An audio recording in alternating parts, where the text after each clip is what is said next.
Els at your service. Welcome back to my channel.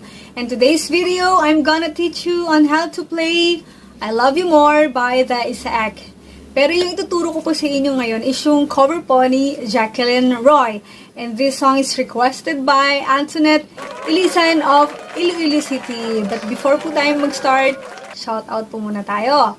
Shout out to Lay Norman, Raymark Abansado, Claire Tabug, Ganern Department, Rio de Janeiro, Claire Anton, Will of OJ Department, Dance Benko, Roslyn Carbonilla, Joyce Bravo, Elisha Cuthbert, Alfonso Dairo, Joycey Isik, Lalaine Makasuhot, Emmanuel Fabria, Amy and Daisy Ankersmith, Trix Amaris Trinidad, Juvie Igonia, Jackielyn Roy Channel, Glenda Juneda, and Lara Vidal Channel.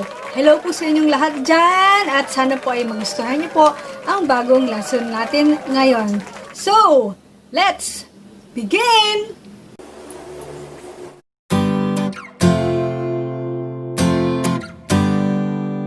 On the third fret, string number 6. On the second fret, string number 5. On the first fret, string number 1. Same lang po sa G major. So, change lang natin na instead na ito gagamitin natin sa first string on the third fret, change po tayo dito. So, hindi ito, kundi ito.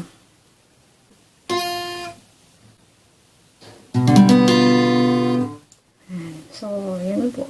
G7.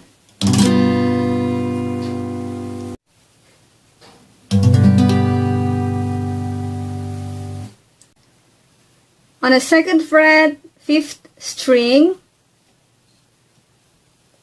On the third fret, 6th string or string number 6 and string number 1. 6 and 1. 1 and 6 on the third fret.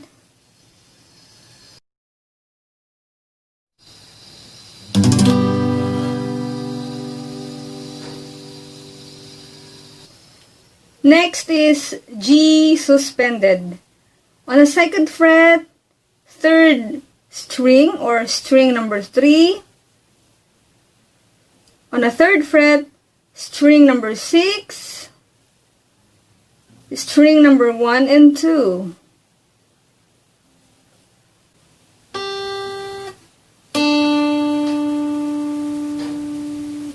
G suspended. Sounds like this.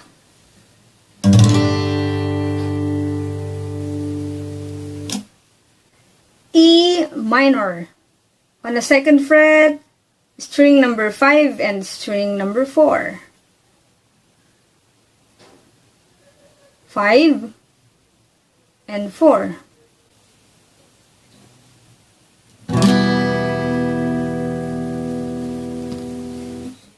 Next is C minor. On the third fret, string number 1 and string number 5. On the fourth fret, string number 2. On the fifth fret, string number 4 and 3. 4 and 3.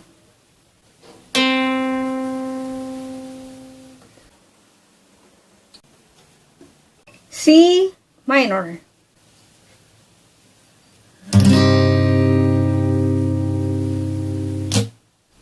Next is D major. On the second fret, use string number 1 and number 3. 1 and 3. On the third fret, use string 2 or string number 2. So this is D major. Sounds like this.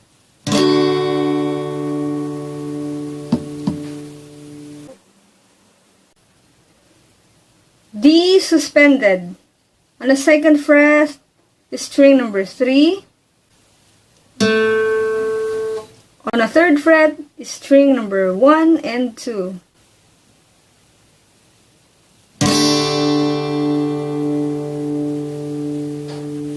C major. On the first fret, string number 2. On the third fret, string number 4. On the third fret, string number 5.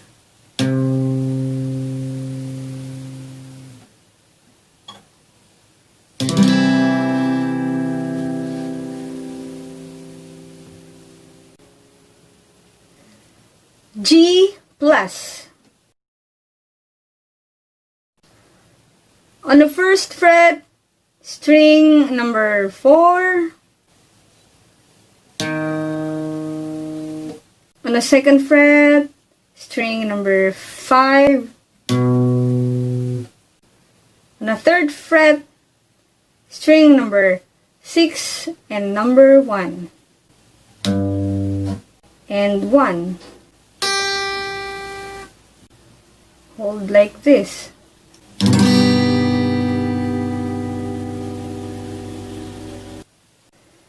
C major 7 on the second fret, string number 4. On the third fret, string number 5.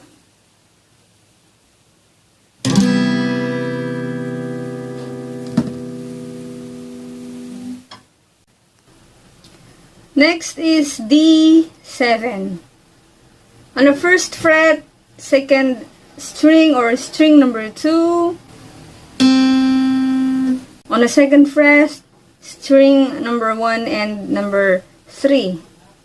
1 and 3. D7.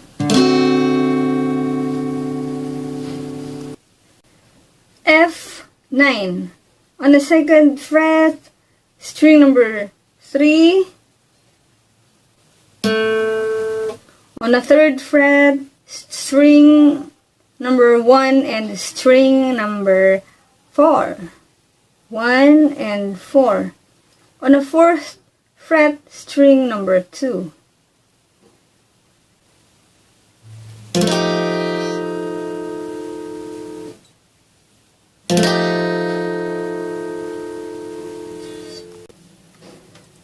A minor.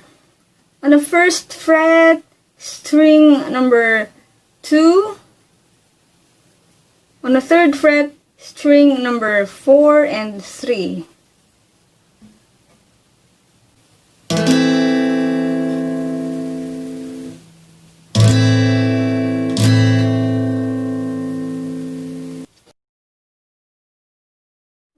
On the second fret, string number 5 and string number 1.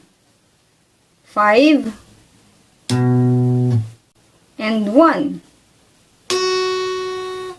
Hold like this. On the fourth fret, string number 4, 3 and 2. 4, 3 and 2.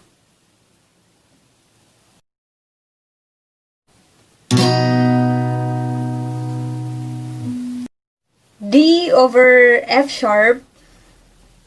So, D major chords, then add lang po tayo nito using our thumb. Lalagay po natin sa second fret, 6th string. Second fret on a 6th string. So, position on D major chords, then add bass. So, D over F sharp.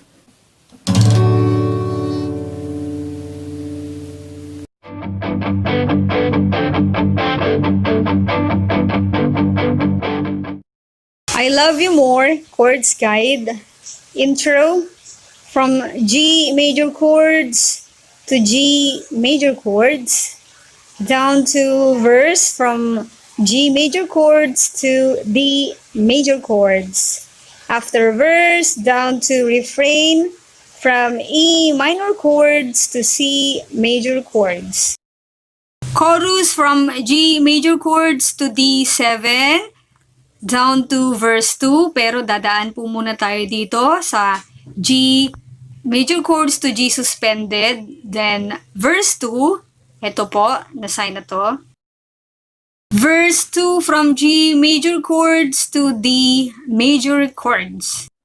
Next, chorus 2 from G major chords to D major chords, down to instrumental from C major chords to C major chords. After instrumental, down to chorus from G major chords to D major chords, then repeat sign, back to chorus from G major chords to D major chords, down to coda from A minor chords to C major 7, then to our interfinale. Interfinale from G major chords to D major chords.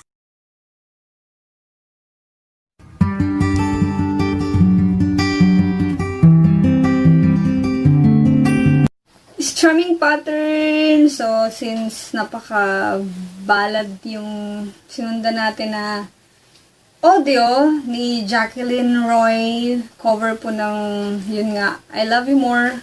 So, nag-pluck na lang ako. Pero, kung hindi nyo susundin or susundan yung original na audio, pwede mo kayo mag-strum. So, nasa sa inyo po kung anong strumming pattern ang gagamitin ninyo. As long as na ma-execute po natin ng maayos ang ating chord. So, okay na po yun.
I hope you guys had fun with the lesson. Feel free to request anything. At salamat po sa lahat ng mga nag-subscribe. At sa mga hindi pa po nakakapag-subscribe, please don't forget to click subscribe button. Thank you so much po sa inyong lahat. Elsa to your service. And God bless everyone.